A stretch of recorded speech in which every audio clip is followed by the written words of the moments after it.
നബിവാക്യം.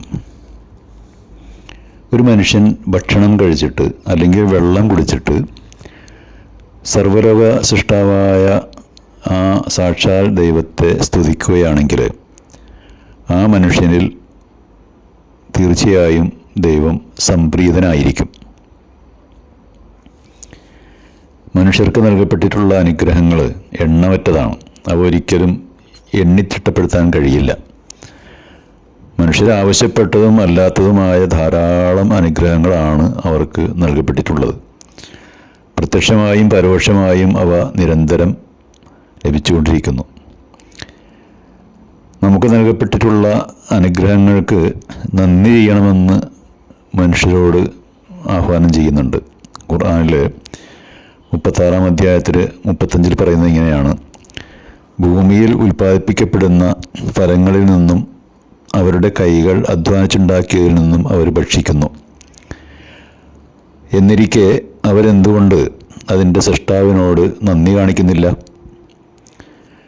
എങ്ങനെയാണ് നാം നന്ദി കാണിക്കേണ്ടത്? മനസാ വാച കർമ്മണ നന്ദി കാണിക്കേണ്ടതുണ്ട്.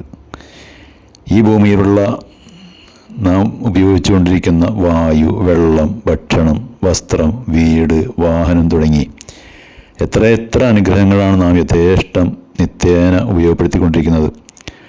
അതൊക്കെ ഉപയോഗിക്കുമ്പോൾ ദൈവത്തെ ഓർക്കുക, അവനെ സ്തുതിക്കുക, അവനെ പ്രകീർത്തനം ചെയ്യുക. അതൊക്കെ എങ്ങനെയാണെന്ന് നബി തിരുമേനി വളരെ വിശദമായി തന്നെ പഠിപ്പിച്ചിട്ടുണ്ട്, അതിൻ്റെ ആ വാക്യങ്ങളൊക്കെ.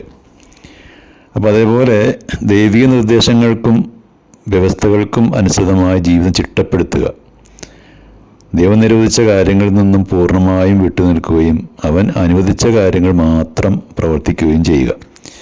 ഇതാണ് സാക്ഷാൽ ദൈവത്തോട് നന്ദി പ്രകടിപ്പിക്കേണ്ട രീതി. ദൈവിക അനുഗ്രഹങ്ങൾ ആസ്വദിക്കുകയും എന്നിട്ട് ആ അനുഗ്രഹങ്ങളെ ദൈവേതര ശക്തികളിലേക്ക് ചേർത്തി പറയുകയും ചെയ്യുക എന്നതാണ് ഏറ്റവും വലിയ നന്ദികേട് എന്നും വിശുദ്ധ ഖുർആനിൽ പ്രസ്താവിക്കപ്പെട്ടിട്ടുണ്ട്.